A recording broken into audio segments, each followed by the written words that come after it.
மறுபடியும் பகவானுடைய ஒரு அற்புத நிகழ்ச்சியை பார்ப்போம். ஒவ்வொருவர் வாழ்க்கையிலும் பலவிதமான அற்புதங்கள் பல நிலைகளில் அவரவர்களுக்கு தகுந்தவாறு சூழ்நிலைக்கு ஏற்றவாறு அதற்குரிய காலத்தில் பகவான் நடத்தி கொண்டே இருக்கிறார். நாம் முன்னால் கேட்டிருக்கிறோம், ஸ்ரீராமலிங்க அடிகள் இரவு உட்கார்ந்து எழுதி கொண்டிருக்கும் பொழுது அவ்வப்பொழுது அவர் அருகில் எரிந்து கொண்டிருந்த விளக்கில் அவர் தண்ணீரை ஊற்றுவாராம். தண்ணீர் என்று தெரியாமலேயே எண்ணெய் என்று நினைத்து கொண்டு அதை ஊற்றுவாராம். அவர் எழுதி கொண்டிருப்பாராம். விடிய விடிய விடிய அவர் மாறி மாறி ஊற்றி வந்த தண்ணீரே அவருக்கு அந்த விளக்கின் மொழியாக அமைந்து அவர் எழுதுவதற்கு உதவி செய்தது. இவ்வளவு பெரிய அற்புதம் அவருக்கு சாதாரணமாய் நடந்தது. அதே போல் ஷிரடி பாபா அவர்களுடைய வாழ்க்கையிலும் பார்த்திருக்கிறோம். அவர் மளிகை கடைகளெல்லாம் சென்று எண்ணெய் கேட்பார் விளக்கு ஏற்றுவதற்காக. ஆனால் அன்றைக்கு ஒரு மளிகை கடையிலும் அவருக்கு எண்ணெய் தர மறுத்து விட்டார்கள். பிறகு அவர் தண்ணீரை ஊற்றி ஊற்றி அன்றைக்கு விளக்கு ஏற்றி வைத்தார். அதே மாதிரி நம்முடைய பகவானும் ஒரு பெரிய அற்புதத்தை செய்து வைத்தார். ஒரு பக்தருடைய வீட்டில் நம்ம ஆசிரமத்தில் வேலை செய்யும் திரு சுவாமிநாதன் அவர்களை தெரியாதவர்கள் இருக்க முடியாது. அவருடைய வீடு பம்மலில் இருக்கிறது. அங்கே அவருடைய மனைவியும் பெண்ணும் வசித்து வந்தார்கள். திரு சுவாமிநாதன் அவர்கள் நம் ஆசிரமத்தில் தங்கி தொண்டு செய்து வந்தார்கள். 2004 மழை இல்லாமல் தமிழகம் முழுவதும் தவித்துக் கொண்டிருந்த வேளையில் ஸ்ரீ ஸ்ரீ ஸ்ரீ முரளிதர சுவாமிஜி அவர்கள் நம்முடைய பகவானின் நாமத்தை 48 நாட்கள் நாம் பாடிக்கொண்டிருந்தால் சங்கீர்த்தனம் செய்து கொண்டிருக்க வேண்டும். ஒவ்வொரு நாளும் ஒவ்வொருவர் வீட்டில் வைத்துக் கொள்ள வேண்டும். காலை 6 மணியிலிருந்து மாலை 6 மணி வரை நாம சங்கீர்த்தனம் ஒலித்து கொண்டே இருக்க வேண்டும். பகவானுடைய அருளினால் தமிழகத்தில் மழை பெய்யும் என்ற பிரார்த்தனையோடு அது நடந்து கொண்டிருந்தது.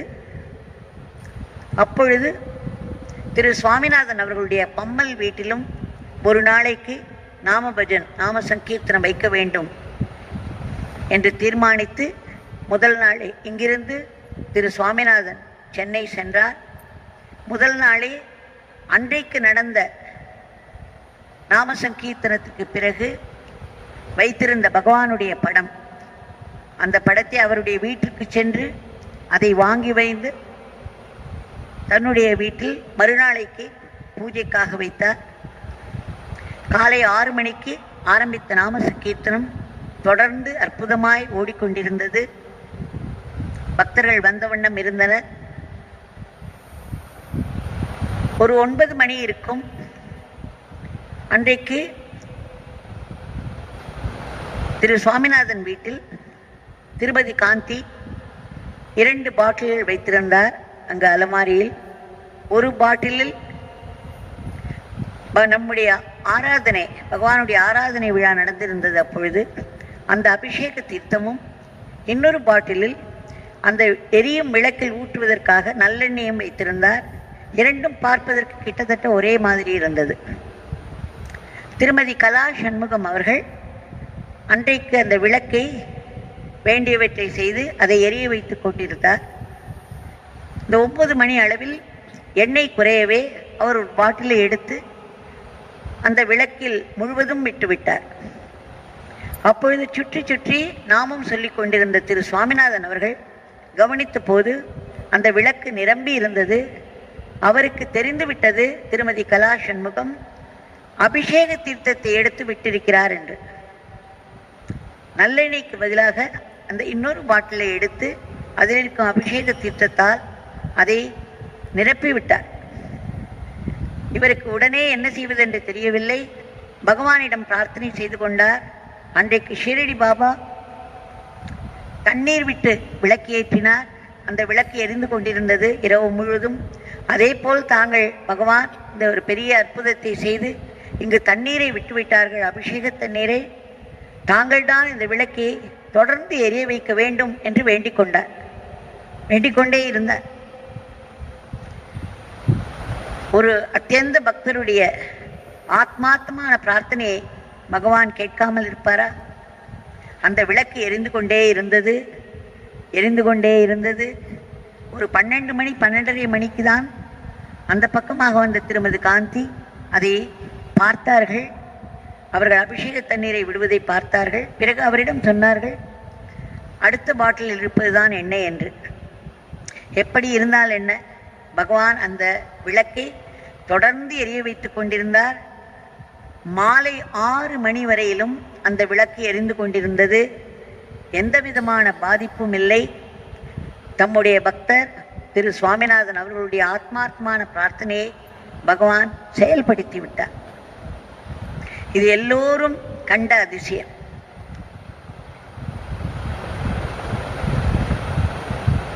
இந்த நிகழ்ச்சிகள் சாதாரணமாக இயற்கையை ஒட்டி தான் எல்லாம் நடக்கும்.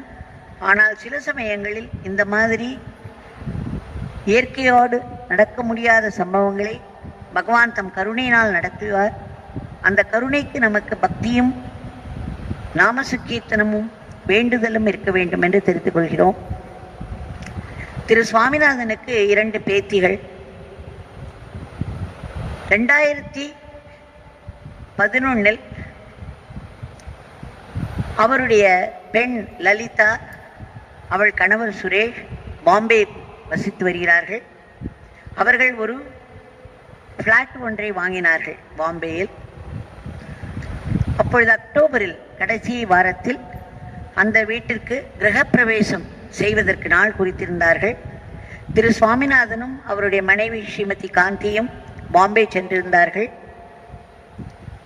முதல் நாளே அந்த அந்த புதிய ஃப்ளாட்டிற்கு போய் அங்கே எல்லாவற்றையும் கிளீன் செய்து, எல்லாவற்றையும் சுத்தம் செய்து, அங்கே அந்த மர வேலைகள் எல்லாம் சரியாக செய்யப்பட்டிருக்கிறதா என்று பார்த்துவிட்டு சுத்தமும் செய்து எல்லா கண்ணாடி கதவுகளையும் சாத்தி, அந்த மெயின் டோர் அந்த பெரிய கதவையும் சாத்திவிட்டு பூட்டிவிட்டு தான் வந்திருந்தார்கள்.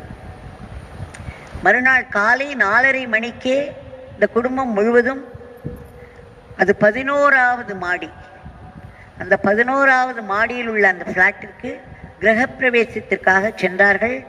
அந்த 4:30 மணிக்கு அவர்கள் அந்த ஃப்ளாட்டில் இருந்தார்கள்.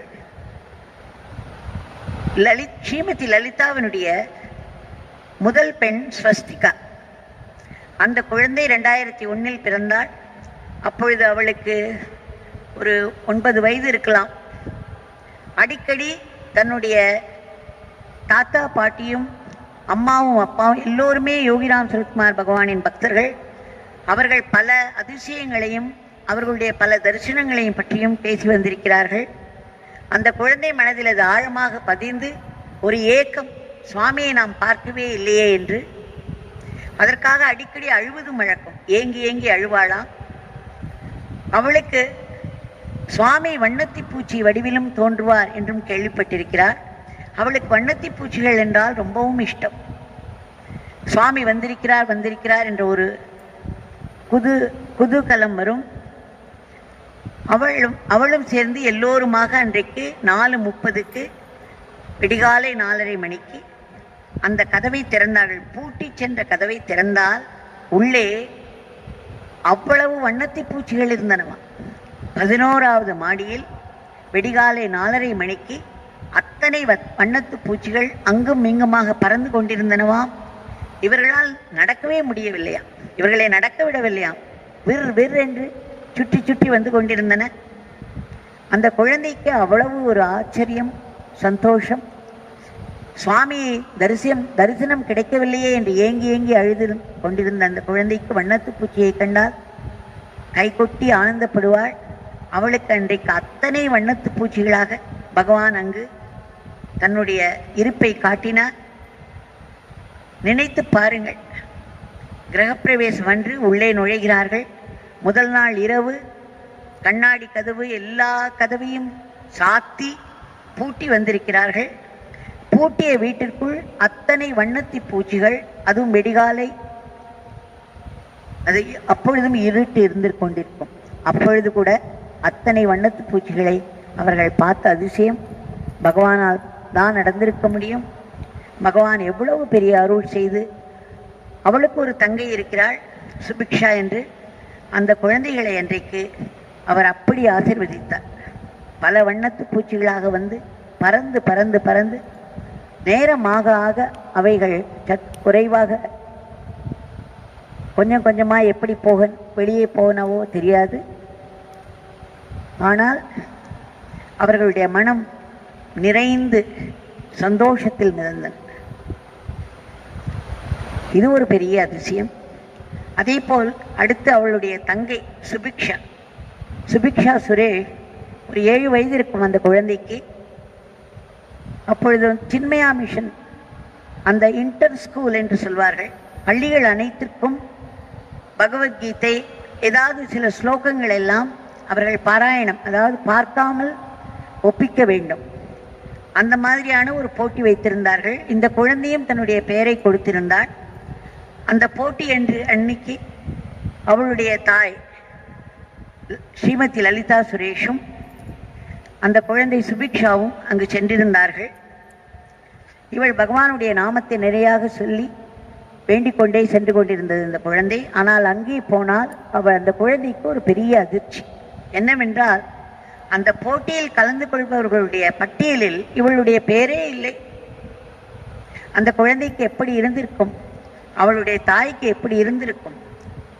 உடனே ஸ்ரீமதி லலிதா அங்கே இருக்கும் ஆசிரியர்களோடு பேசி, அந்த பிரின்சிபலோடு பேசி, சிறிது நேரம் அதற்காக வேலை செய்ய வேண்டியிருந்தது. அவர்கள் லேசில் ஒத்துக்கொள்ளவில்லை. கடைசி நிமிஷத்தில் பெயரை கொடுப்பதா என்றார்கள். ஆனால் ஏற்கனவே கொடுத்த பெயர் இல்லை என்று சொன்னவுடன் கடைசியாக அதிக சம்மதமில்லாது, ஆனால் அந்த பிரின்சிபல் ஒத்துக்கொண்டார். இவர் சுபிக்ஷாவுடைய பெயர் கடைசியாக சேர்க்கப்பட்டது. அவள்தான் கடைசியில் அந்த ஸ்லோகங்களை ஒப்பித்தவள். சிறிது நேரத்தில் அந்த குழந்தை, அவர்கள் இந்த நேரத்தில் பிரின்சிபல் ஒத்துக்கொள்ள வேண்டும், தன்னுடைய பெயர் சேர வேண்டும், தானும் அந்த ஸ்லோகங்களை சொல்ல வேண்டும் என்று அந்த குழந்தை பகவானுடைய நாமத்தை சொல்லி சொல்லி வேண்டிக் கொண்டே இருந்தாள்.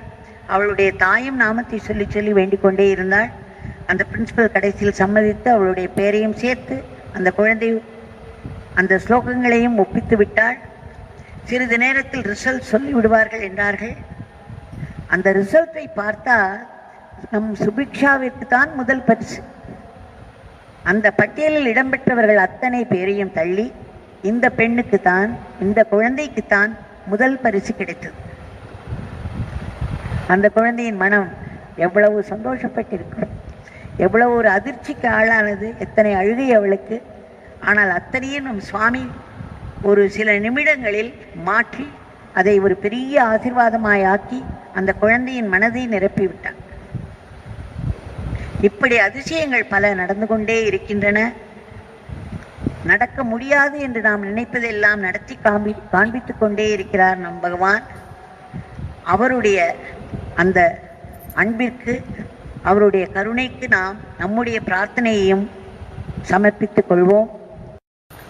இந்த இனிய காலை பொழுதில் பகவானுடைய பிரார்த்தனையை சமர்ப்பிக்கும் முன்பு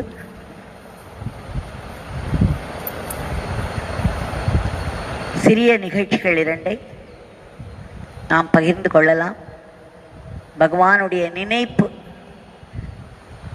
பகவானுடைய நாமம், பகவானுடைய நினைப்பு மாத்திரத்தில் எப்படி அவர் உதவிக்கு வருகிறார் என்பதை காட்டும் 2 அரிய நிகழ்ச்சிகள்.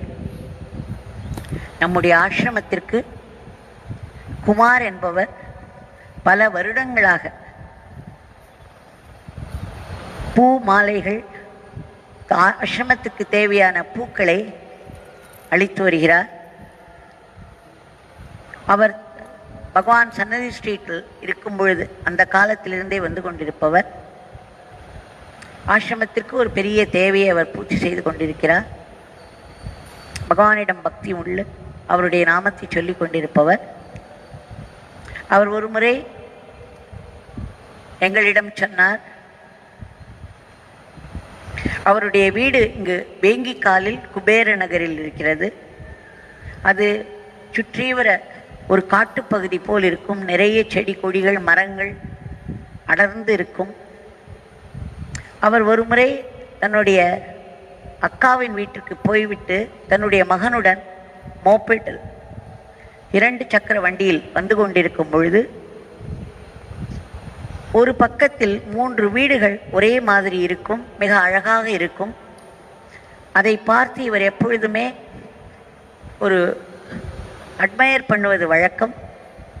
அதனுடைய அழகில் ஈடுபட்டபடி அவர் அதை வேடிக்கை பார்த்து கொண்டே வந்து கொண்டிருந்த பொழுது ஒரு பெரிய பாம்பு, 12 அடி நீளமுள்ள ஒரு பாம்பு அந்த சாலையை கடந்திருக்கிறது. ஏனென்றால் அது காட்டுப்பகுதி. இது அவருக்கு தெரியவில்லை. வேடிக்கை பார்த்து கொண்டே ஓட்டியதில் அதன் மேல் ஓட்டிவிட்டார். அதன் மேல் பட்டுவிட்டது. பட்ட அடுத்த நிமிடம் அந்த பாம்பு, 12 அடி பாம்பு அந்த சக்கரத்தை சுற்றி கொண்டு விட்டது. இவருடைய கால் வெகு அருகில் இருக்கிறது. எந்த நிமிடமும் அது என்ன வேண்டுமானாலும் செய்யலாம். இவர் ஒரு நிமிடம் பிரமித்து போனார். உடனே சுவாமியுடைய ஞாபகம் வந்தது. அடுத்த நிமிடம் தன்னுடைய மகனை குதித்து இறங்கி ஓடிவிடு என்று சொன்னார். அப்படியே வண்டியை போட்டுவிட்டு நகர்ந்தார். அவர் வண்டியை போடும் பொழுதோ இல்லை, அது சுற்றி கொண்ட அடுத்த நிமிஷமோ எது வேண்டுமானாலும் நேர்ந்திருக்கலாம். அந்த பாம்பு சக்கரத்தை சுற்றி கொள்வதற்கு பதிலாக இவருடைய காலை சுற்றி கொண்டிருந்தால் அவரை கடிக்காமல் விட்டிருக்காது. பார்ப்பதற்கே பயங்கரமான நீண்ட பாம்பு. அவருடைய கால் மிக மிக அருகில் இருந்தது. இவருக்கு சுவாமியுடைய நினைப்பு வந்த மாத்திரத்தில் சமயோசிதமாக டக்கென்று தன்னுடைய மகனை இறங்கச் சொல்லி ஓடச் சொல்லி அந்த வண்டியை போட்டு நகர்ந்தார். இவர் சாதாரணமாக பிரமித்து போய் விடுவார்கள். எந்த ஒரு நினைப்பும் வராது. பெரிய ஆபத்தில் மாட்டிக்கொள்வார்கள். ஆனால் பகவானை நினைத்த மாத்திரத்தில் இவருக்கு அடுத்து என்ன செய்ய வேண்டுமோ அது இவர் மூலமாக செயல்பட்டு நின்றது. இதை சொல்லும் பொழுது அவரால் சொல்லவே முடியவில்லை. அழுது கொட்டி தீர்த்து விட்டார். அம்மா, எப்படி பகவான் அன்றைக்கு நானும் என் மகனும் ஏதேனும் ஆகியிருக்க வேண்டும். ஒரு என்னுடைய கவனக்குறைவில் எதையோ வேடிக்கை பார்த்து கொண்டே அந்த பாம்பின் மேல் ஏற்றிவிட்டேன். அடிபட்ட பாம்பு என் காலை சுற்றி கொள்வதற்கு பதிலாக சக்கரத்தை சுற்றி கொண்டதோடு பக்கத்திலே இருந்து கூட என்னை கடிக்காமல் என்னை காப்பாற்றினார் பகவான் என்று சொல்லும் பொழுதே அவரால் அந்த வார்த்தைகளை கோவையாக சொல்ல முடியவில்லை. பெரிதாக அழுதார். அவர் சொன்னார், இன்னொரு முறையும் இதே மாதிரி என்னுடைய கவனக்குறைவு, சுவாமியுடைய நினைவு மட்டுமே என்னை காப்பாற்றியது என்று கூறினார். அவரும் அவருடைய மகனும் திருவிடைமருதூரில் திருக்கடையூரில் அங்கு ஏதோ ஒரு விசேஷத்திற்காக 60ஆம் கல்யாணம் அவர்களுடைய உறவினர் ஒருவருக்கு, அதற்காக அவர்கள் சென்றிருந்தார்கள். அங்கிருந்து தரங்கம்பாடி பீச்சில் ஒரு நாள் அந்த ஃபங்க்ஷன் முடிந்த பிறகு காலார நடந்து கொண்டிருந்தார்கள். அலைகள் வந்து காலில் மோதி கொண்டிருந்தன. மிகவும் சுகமான அனுபவம். இருவரும் அதை அனுபவித்து கொண்டே நடந்து கொண்டே இருந்தார்கள். அந்த ஊரில் ஏதோ ஒரு உற்சவம் வேறு. கொஞ்ச தூரம் நடந்திருப்பார்கள். அப்பொழுது ஒரு இடத்தில் ஒரு 8 அடி 10 அடிக்கு உள்ள ஒரு ஆழம் இருந்திருக்கிறது, ஒரு பள்ளம் இருந்திருக்கிறது. அந்த வழியிலேயே அவர்களுக்கு தெரியவில்லை. அந்த கடல் அலைகளை அனுபவித்தபடி அவர்கள் வேடிக்கை பார்த்து கொண்டே நகர்ந்து கொண்டே இருக்கிறார்கள். திடமென்று பார்த்தால் அந்த பள்ளத்திற்குள் விழுந்தார்கள். அவர்களுக்கு மேல் கிட்டத்தட்ட 8 அடி கடல் நீர். பையனும் விழுந்து விட்டான், அவரும் விழுந்து விட்டார். இருவரும் அங்கு ஒரு சுழல் வேறு. இவர்கள் அடித்து உள்ளே சுழண்டு கொண்டிருக்கிறார்கள். அந்த பையன் பயத்தில் இவருடைய கழுத்தையும் கட்டி கொண்டு விட்டான். ஒரு மிகுந்த பாரம். இவர் அந்த குழியிலிருந்து வெளியே வருவதற்கே சந்தர்ப்பமே இல்லை. சரி, இன்றோடு நம் இருவரின் கதையும் முடிந்து விட்டது என்று நினைத்தார். அந்த நேரத்தில் அவரால் வாயெல்லாம் தண்ணி, கண்ணு மூக்கெல்லாம் தண்ணி. அவரால் வாய்விட்டு பகவானை கூப்பிட முடியவில்லை. ஆனால் மனதில் நினைத்து கொண்டார், பகவானை மனதில் நினைத்து கொண்டார். தாம் எப்படி இதிலிருந்து மீளப் போகிறோம் என்று தெரியவில்லை. சுற்று வட்டாரத்தில் யாரும் இல்லை. பகவானுடைய நினைப்பு தான் ஏதோ எங்கேயோ அடியே போய் கீழே கீழே கீழே போய்கொண்டிருப்பது போல் இருந்தது. ஒரு திடும் என்று ஒரு பெரிய அலை அடித்த மாதிரி இருந்தது. அந்த அலை இவரை அப்படியே கவ்வி மேலே உருண்டு வந்தது. அடுத்த நிமிடம் இவர் கையில் ஏதோ தட்டுப்பட்டது. அது ஒரு பாறை. இவருடைய பையன் இன்னும் இவருடைய கழுத்தை கட்டி கொண்டிருக்கிறான். அதனால் இருவருமாக சேர்ந்து வெளியே வந்திருக்கிறார்கள். அப்பொழுதுதான் அவருக்கு தெரிந்தது, ஒரு பெரிய அலை வந்து நம்முடைய அந்த குழியிலிருந்து நம்மை மேலே ஏற்றி விட்டிருக்கிறது என்று.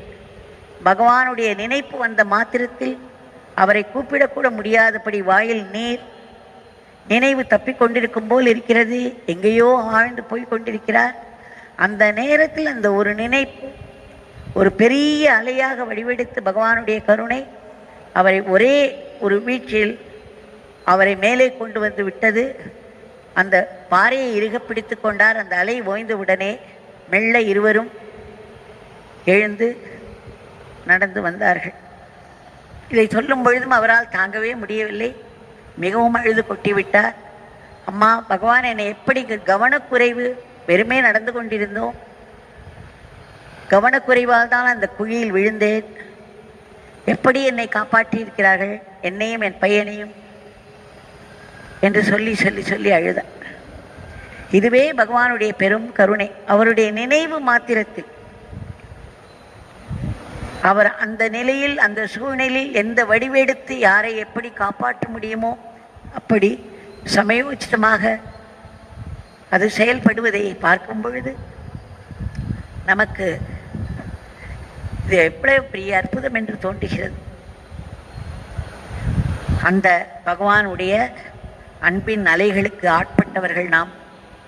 அவருடைய அந்த பெரும் கருணைக்கும் பெரும் அன்பிற்கும் நம்முடைய பிரார்த்தனையை சமர்ப்பித்துக் கொள்வோம்.